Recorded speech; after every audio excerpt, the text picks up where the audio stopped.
Hey Nick, if I could, I just want to post a comment on the on your commentary on what's going on with Iceland, and I think your kind of reference to trickle up debt repudiation, the fear of trickle up debt repudiation. If Iceland can do it, who's next? And it's something about the fact that they're a poor country or a small country that is apparently giving them license to here. Now, uh, you know, this financial meltdown that we're in the middle of, obviously, you know, uh, is a rule changer. It's a game changer. It's a situation that none of us have ever seen before. Anybody who claims to have seen this before or finds some kind of a parallel in the Great Depression crash of 29. Nah, 29 was, there were some countries, but this is a global imbalance. A global imbalance. We have a global financial system that is capable of creating structural insolvency. And that's where we're at.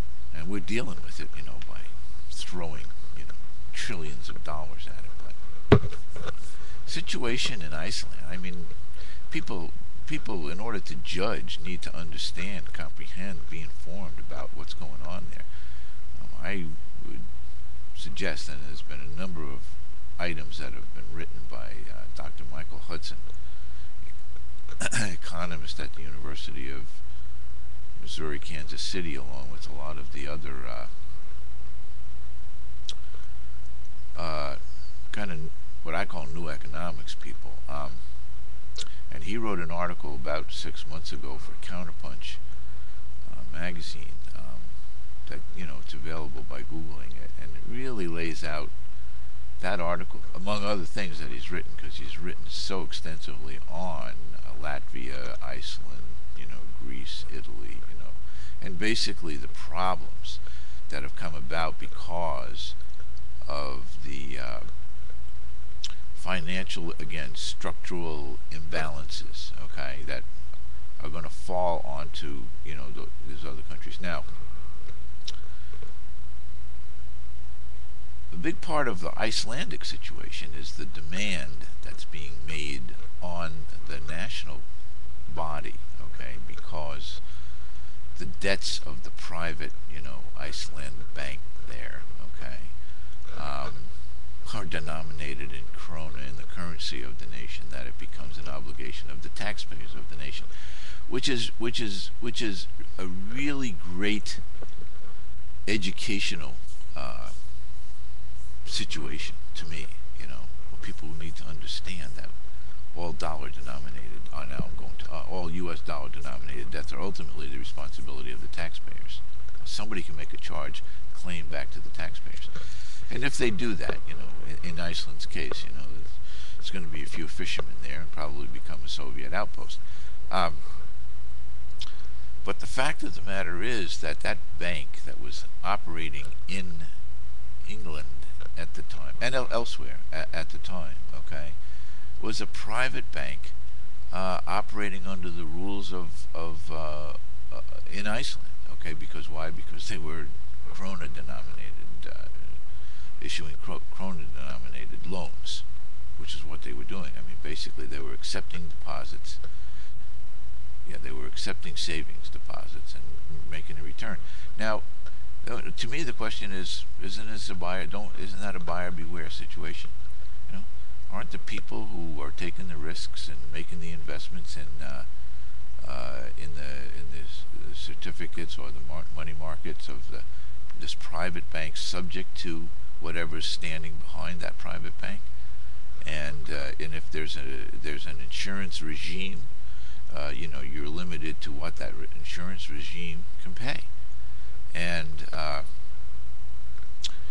you're Mr. Brown, the former Chancellor of the Exchequer. I'm sorry, Nick, I didn't mean to say you're Mr. Brown. I'm sorry.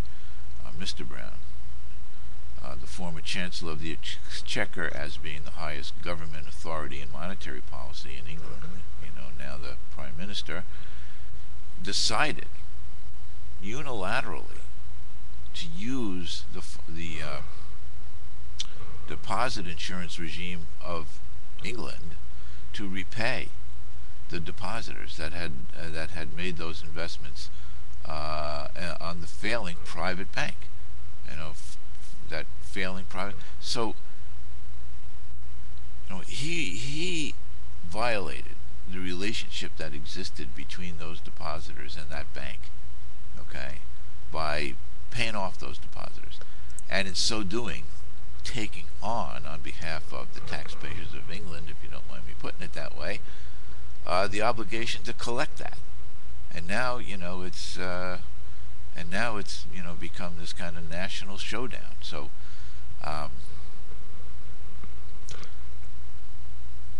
very, very unique situation. This is though, kind of the opening salvo.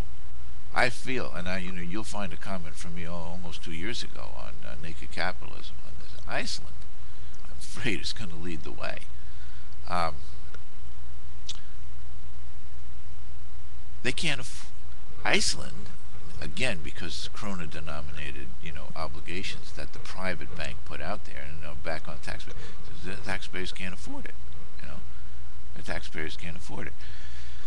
So you get into this thing about, first of all, again, to me, it's the greatest education opportunity that exists.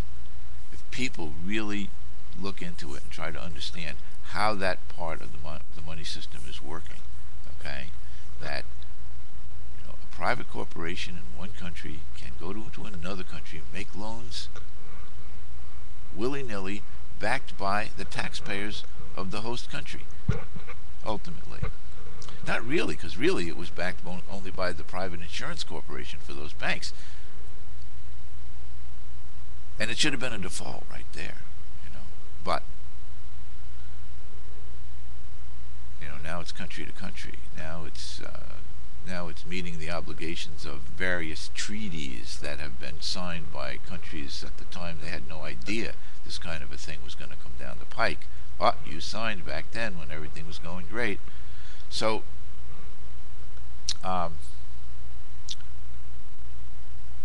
this really represents the first time in modern financial history. Now, again, I go back to the 20s, after the First World War, the reparations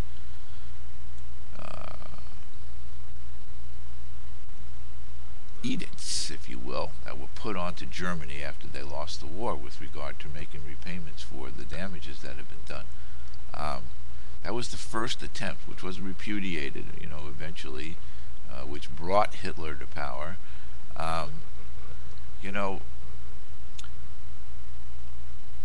There's something wrong when people like, the IMF can allow,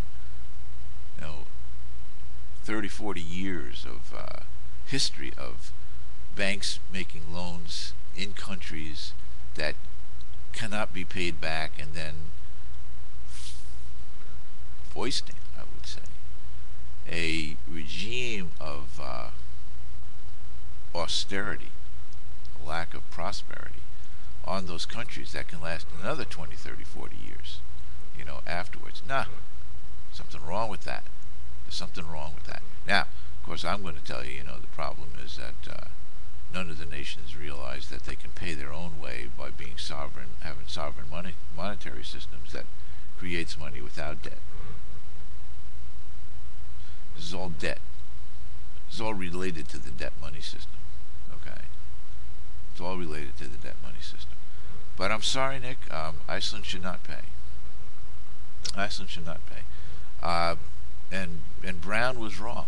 And my hope is that his kind of cavalier attitude to step in and say, hey, I'm going to protect my depositors. And you don't even know who those depositors are.